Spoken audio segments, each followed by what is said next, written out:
So you want to talk about Hermitcraft, don't you? Don't you? I think we can talk about some Hermitcraft now. Question for all of you.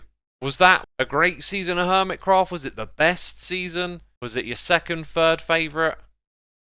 Amazon Cheesecake, thank you for the cheers and bits, saying the ending of Season 8 was bittersweet. I'm sad that it ended so soon, but excited to see what's in store for the future. Custom textures were a good addition, and it was nice to have so many collabs between Hermits. Season 8 ended too soon. So let's have a look. Second favourite, interesting. Number 1 with 51%. Favourite with 22%. I think that would say it was a strong season. Now you might be surprised to hear me say it, but that was my least favourite Hermitcraft season by a stretch. Let me explain why. There is obviously like a drive inside a Hermitcraft to do role-playing and to create storylines and do bigger things inside the Minecraft game. I am learning that that is not for me. Zachary says, well, Season 7 was very strong. It's not so much, actually maybe it is fueled a little bit by like going from one thing to another, right? I really tried to go outside of my comfort zone and to do like I was seeing others around me doing, creating these storylines, and it was very, very difficult for me in a bunch of different ways, and I didn't really feel like it was something I could sustain. And it didn't really feel like I was 100% doing what I wanted to. Now, don't get me wrong, I absolutely loved putting together that Evil X storyline, doing the animations with the Puka, who really saved that, by the way. The original idea was to actually have more Evil X stuff kind of going on with me playing on the server, which didn't really work out. And the Puka kind of helped save that whole idea by animating Evil X. Yeah, and like that turned out amazing. That was a really great thing that we did. I also worked with some builders from my community to help me create larger scale builds and like basically take the building to the next level, so to speak. That was great, but again, it felt kind of weird to just be building entirely schematics. Like it took a lot of my creativity out. So what I would do is I would design like a rough build palette shape for the building, like put the basic concept in, and then ask my build team to. I call them a build team, right? It was way more informal and impromptu than that.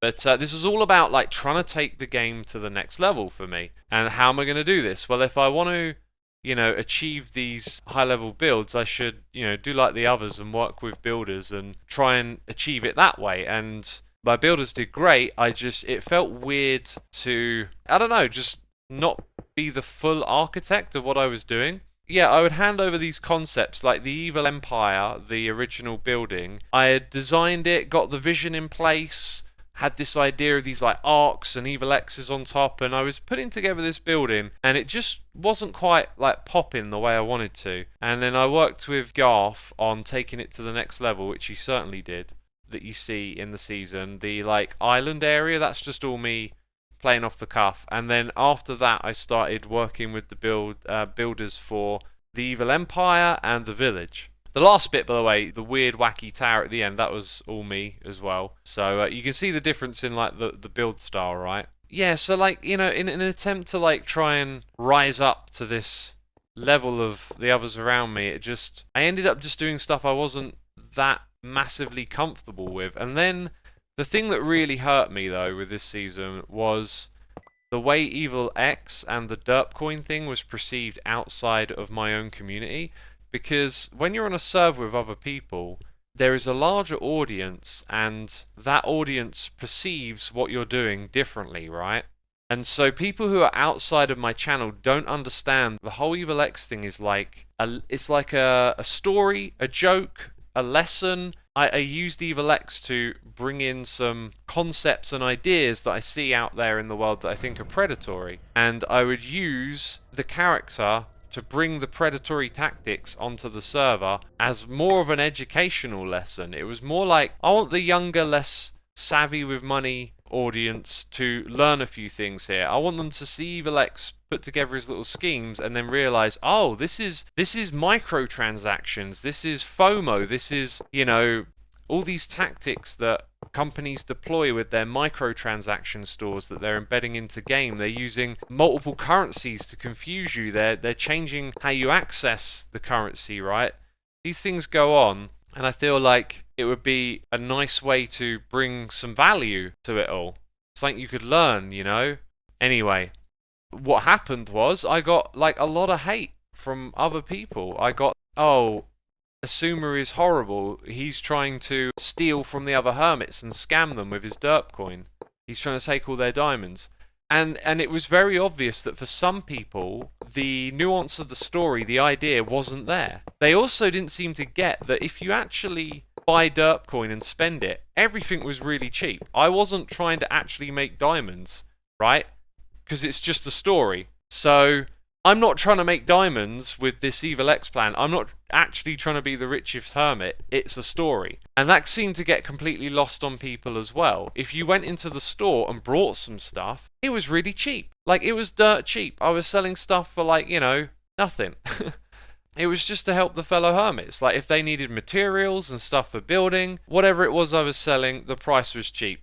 And that really got lost on people, and it was really disheartening. Now, I know that's probably a small portion of the audience, let's say younger, less savvy, but it still hurt, and it was coming from outside my own audience, and a much larger audience as well. And I just thought, I don't want to be perceived this way, you know? So I tried to, like, step outside of my comfort zone, do something different, play the similar game that others are playing, and I really feel that I just got burnt doing it. It didn't work out. I didn't like it. Becca, thank you for saying that. The Derp Coin storyline was brilliant, though. I appreciate that. I know that some of you inside of my community, watching every episode, getting the story, really enjoyed it. I saw tons and tons of great stuff. Do you know what I talk about a lot here on these streams? I talk about the propensity for negativity, how you focus on negativity. I'm doing it right now. I did it with that storyline, and I should remind myself that there are people who really did enjoy this. That is definitely a good thing to focus on, and I don't think I'm being overly focused on the negative. I enjoyed doing that stuff. I saw other people enjoyed it. I'm going to look back on it and think that was kind of cool, but I did definitely get my feelings hurt in a way I wasn't prepared for. To me, it's like a lesson of you got to be careful when you do this stuff with the storylines, because some people just won't get it. And what I didn't expect was they would think that I am Evil X. I'm trying to scam the Hermits. I did not see that coming, and it really upset me, and I don't want to do something like that again because of it. But yeah, you know, and I'll just look at it like, hey, it was a learning curve or something like that, right? I gave it a try, it didn't work out, and I'm going to do it again. and then I'll move on. So yeah, that's basically it for me. I intentionally stepped outside of my comfort zone to try and create a storyline, an arc. I embedded it with things that I wanted to teach people and things I saw going on in the world. I thought it would be useful to learn through this story. I also tried to do the building thing different. Like, it's not like me to build a village and a bunch of buildings outside, and so that was very different. And so I tried to do a whole bunch of things differently, and they all kind of, like, you know, took a bit of a toll, I guess, because when you do what you're comfortable with and what you know, it's very easy, it flows. When you try and do stuff that's difficult, guess what? It's difficult, right? And when you have to, like, constantly engage your creativity and whatnot, it's a weird space to operate in, because on one hand it's like you're sort of playing a game, how can this be difficult? But on the other hand, you're working in the world of creativity, and that stuff is, like, really tricky to get right. But yeah, there you go. There's a bit of a waffle for you. XPLR here for 5 months. Loved the ending of Season 8. Loved how everyone gave it their own twist. And dang, Evil X stealing all the diamonds, though. What was your favourite season so far, and why? I think my favourite seasons of Hermitcraft are 6, 7, 4 and 2, and I don't know what order to put them in, but those ones seem to stand out a little more than the others for me. Joe Snow says 2 was fantastic. 2 was a different time. I feel like 1, 2 and 3 were a different era. Season 4 and 5 was then a transition to 6, 7 and 8, the current era, right? If you think of how they've developed and things have evolved. 2, 4, 6 and 7 are very agreeable, the best seasons, says Right Paladin. Well, we're clearly on the same wavelength on that opinion then. Was Season 8 planned to be this short, says HB5. Yes, Season 8 was planned to be a short season. We were kind of like, it's to say messed about. What we realised is we shouldn't try and like hinge our plans on what Mojang do, right? And so because Mojang had announced this update, and then it was going to get split in two, we weren't sure what to do. We ended up just basically giving a short season a try. It's something that had been discussed in the past, and do you know what? I hate it. I want to play on a world for far longer than that, to do all the things that I want to do in a world, and the knowledge of knowing like it's going to end really doesn't work for me. It just, like, having an expiry date on a world while you're playing in it just makes it harder to really enjoy it. I don't know why, because you know the world's going to end eventually, but yeah, you know, you end up scaling back some of your projects and ideas because you've got time constraints and whatnot, and so personally I weren't so keen on that aspect, I guess. Was the big moon planned? Not originally. That was just an idea that came about to like conclude the season. Moa Silver Shadow says, I guess there are multiple hermits that felt the same way, since there are some who didn't really upload much this season. Yeah, there was definitely less uploading from some. Like, I struggled towards the end of the season. It's really weird trying to pace yourself. That's another thing, again, going outside of your comfort zone. If we do a moon thing again, obviously it won't be the moon, but you know what I mean, like big storyline. I think I'm done with trying to be a part of storylines and stuff. It really doesn't work for me. I just want to play Minecraft, and I love what the others are doing. Don't get me wrong. I like other people doing it. I don't want to be the one doing it because it just confuses the heck out of me. I didn't really know what to do with the moon, right? I could tie the moon into my Evil X storyline wonderfully. In fact, it worked really well for that, right? You know, I say I don't know what I'm doing, but when it comes to role-playing and all of that, it's not really my strength. I think it's easier just for me to be me than to be me playing a character. So yeah, I think this season will be a strong lesson for me on sticking to my guns sometimes, you know? Do more to stay in your comfort zone. You'll be happier and produce more that way, Xisuma says. Giri Sulsi.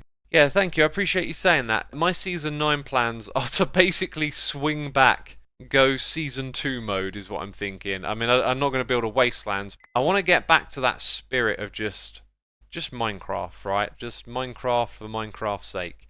And do Minecrafty projects. And I've already got loads of ideas ticking over in my mind.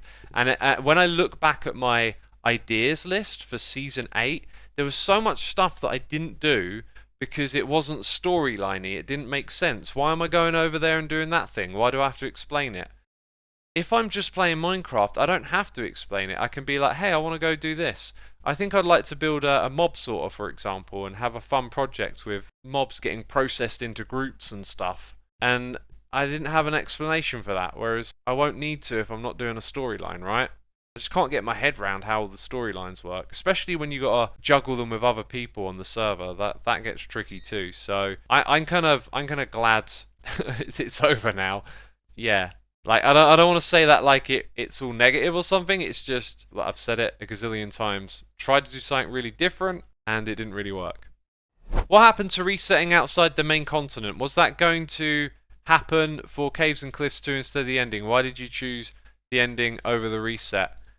We didn't want to tell people it was a short season, because if you tell people it's a short season, you'll struggle in the same way I and some others struggled. It's hard to commit to something that's immediately finite, right? So, you know, like, it could have been an option at some point. Maybe we change our mind, Mojang changed their plans. Alright, we can reset the chunks or do that. We haven't done that in a season before, right? Like, it's not a bad option to have, but we don't want to say, hey, new season of Hermitcraft, it'll be over by the end of the year. And then a lot of people might be like, well, I won't bother watching then, you know? And there was a lot of cool stuff that went on this season, and a lot of entertainment was had, and I think people would have missed out on that. Mayschool says, positive side of early end, people can explore the map sooner. Yep, there's going to be some of that coming your way, peeps. Stay tuned. By the way, also got to shout out Ren and Doc. I think Ren and Doc put together the most wonderful season of Hermitcraft, next level stuff I've seen. Right? I don't know how they did it. It must have been crazy to constantly do such over-the-top stuff, right? They deserve a massive shout for what they did. Really, really top-notch stuff. Wait, is Doc in chat? Because everyone's saying hey Doc now, I noticed. I'll tell you what I'm doing right now in Stoneblock I think is pretty much like a knee-jerk reaction to how the season went for me. If you think about it, I'm playing in this world kind of like I did just, I don't know, just doing my own thing, like following my gut. There's no big thought around any of this stuff. I love that that lines up right in the middle. We're just following a whim, which is how I always did it. Dreamt up ideas and then did Minecrafty stuff, right? I think roleplay can be good in small amounts, just jokingly, like starting a war like the Mycelium Resistance. You go further than that and it feels forced, as Naked Squid. Yeah, so like making a character like Evil X, that's a bit much for me. Even some of the smaller stuff, I don't know, my brain is just quite literal, I think, and so it's tricky for me to play games where you take on a role. Doc M says, I disagree. You cannot stand still. You need to try new things. Some people might not like it, but is not what the majority thinks. I understand. In other aspects of life, like for me, there is areas which change and whatnot, and you challenge yourself.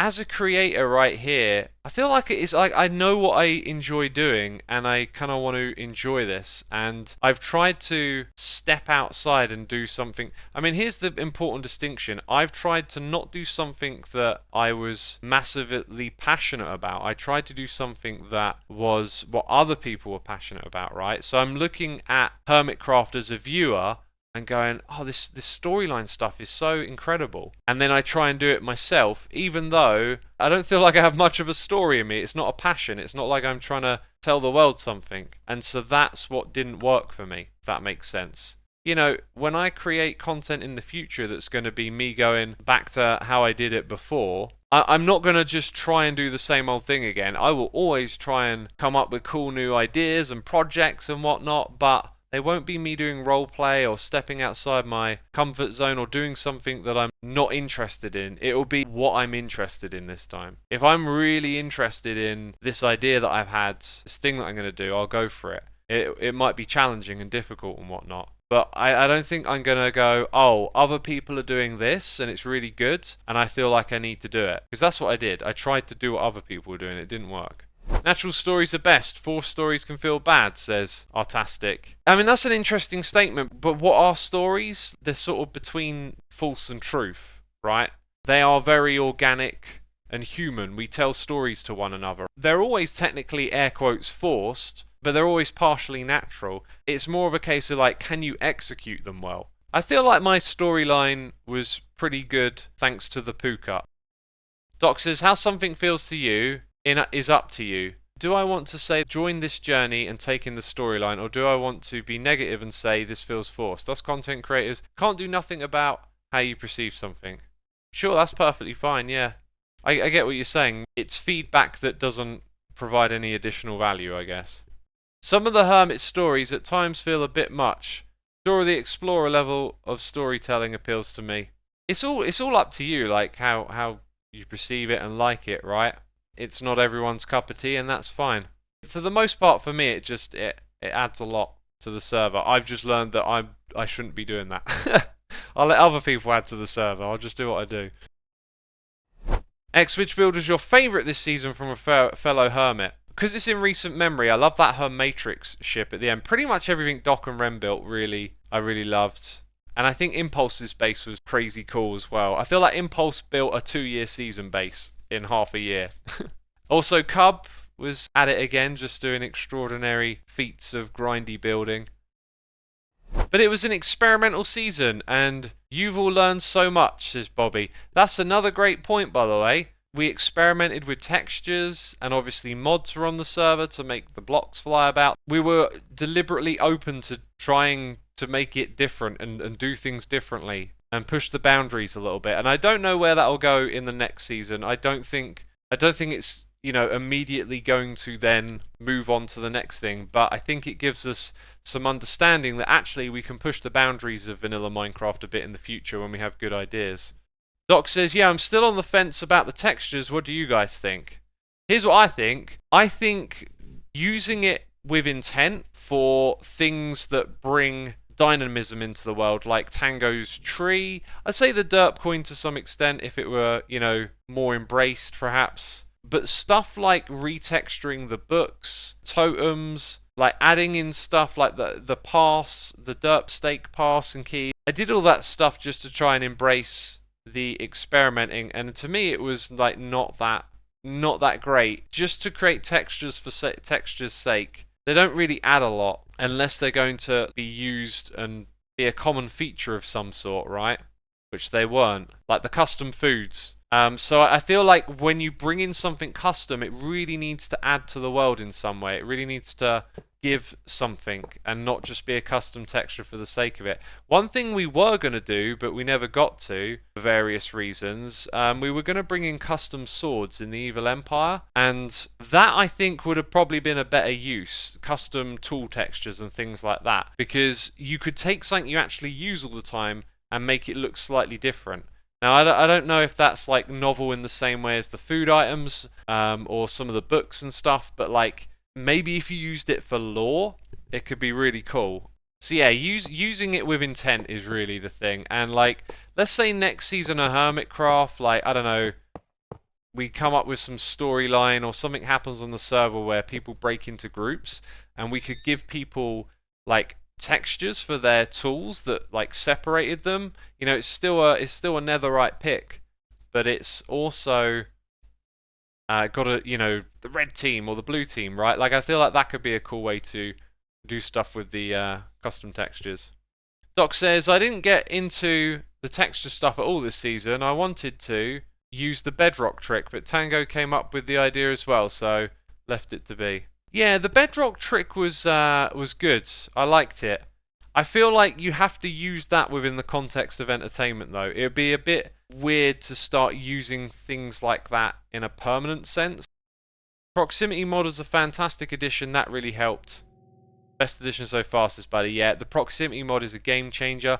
We also had a like an adaptive render distance mod that Henkel made, and that thing was great this season for performance. We had moments where the server performance struggled here and there, but overall it really held up well for half a year and could have kept going. I think the only people who suffered were Boatum, and that's because they not only built in the area together, there was like a lot of entity spamming, like with the boats and then chickens and all sorts of things in that area. Lots of item frames being used, so if you have a lot of people playing in that way in the same area together, it's kind of like no surprise that you get some like lag issues. Adaptive render, is that what I said? Sorry, let me reword it.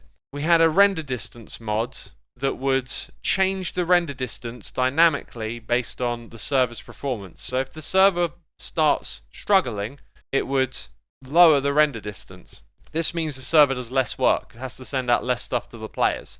That worked tremendously. Unfortunately, changes in the next update of Minecraft mean that we can't do that anymore. And when I say changes, we're talking massive changes. I think you'd need to make some really big client-side and server-side mods to make it work again. Whereas this time it was pretty straightforward, as I understood it, to kind of implement, and it was really, really good. Do you already know what you're going to build next season, says Devin Crates? I have got ideas floating around for quite a few things at the moment. But do I know exactly what I'm going to build? I don't think I do just yet. I've got ideas for projects. Quite a few of them are ones I didn't do this season that I want to do. But I know how I'm going to play. That's the thing. I think I'm just going to like go back to how I used to do it, you know, before the storyline stuff started creeping in. I just want to play Minecraft and do cool ideas and live in a base, and I don't really care if it's not, you know, the apex of what you could be doing. It's just what I want to do. Pulse says it's so cool hanging out with X and Doc and getting to see behind the Hermitcraft curtain like this a bit more than usual. Yeah, I guess today's discussion has definitely been like that, hasn't it? But you know, it's over now, right? Like it's time to kind of think about it, talk about it. This is a very like storyline driven season, and once the story's over, right, you can talk about it. But you don't want to talk about it while it's happening. Don't cry because it's over, smile because it happens, says Pulse. Great quote, and one of the things I absolutely love. Like, when you reach the end of something, you can feel sad a lot of the time. Learning to like realize that you can be happy because it happened. That is a great thing. I mean, I could be sad that, you know, my favourite season of Hermitcraft isn't anymore, right? But I had a favourite season of Hermitcraft, and it was awesome. It was a great experience, and there'll be more in the future. You've made it to the end of the video, so if you'd like to keep listening to my thoughts and opinions, then YouTube reckons that you might like one of these videos. So have a look at the screen, give one of them a click, and thanks for watching.